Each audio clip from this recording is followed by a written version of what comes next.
នៅព្រឹកមួយដែលពន្លឺថ្ងៃទើបរះតាមរយៈស្លឹកឈើដ៏ក្រាស់បុរសម្នាក់និងស្ត្រីម្នាក់បានដើរផ្សងព្រេងចូលទៅក្នុងព្រៃជ្រៅដែលមនុស្សកម្រនឹងឈានដល់ពួកគេមានកាបូបធំមួយកាន់កាមេរ៉ាមួយកាន់ទូរស័ព្ទបេះដូងពោពេញដោយការចង់ដឹងនិងក្តីរំភើបព្រៃស្ងាត់ស្ងាត់តែពោពេញដោយសំឡេងធម្មជាតិសំឡេងសត្វបក្សីសូរស្លឹកឈើរលោកតាមខ្យល់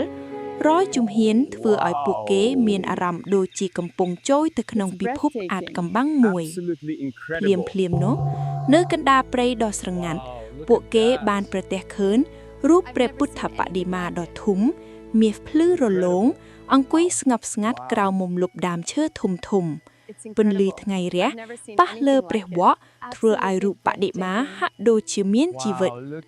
បុរសនោះឈប់ដង្ហើមមួយផ្លែតលើកកាមេរ៉ាឡើងថតដោយដៃញ័របន្តិចចំណែកស្ត្រីវិញ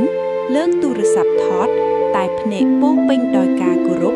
ចិត្តស្ងប់ដូចជាបានបោះបង់ភាពវឹកវរទាំងអស់នៅខាងក្រៅពួកគេមិននិយាយពាក្យណាមួយទេ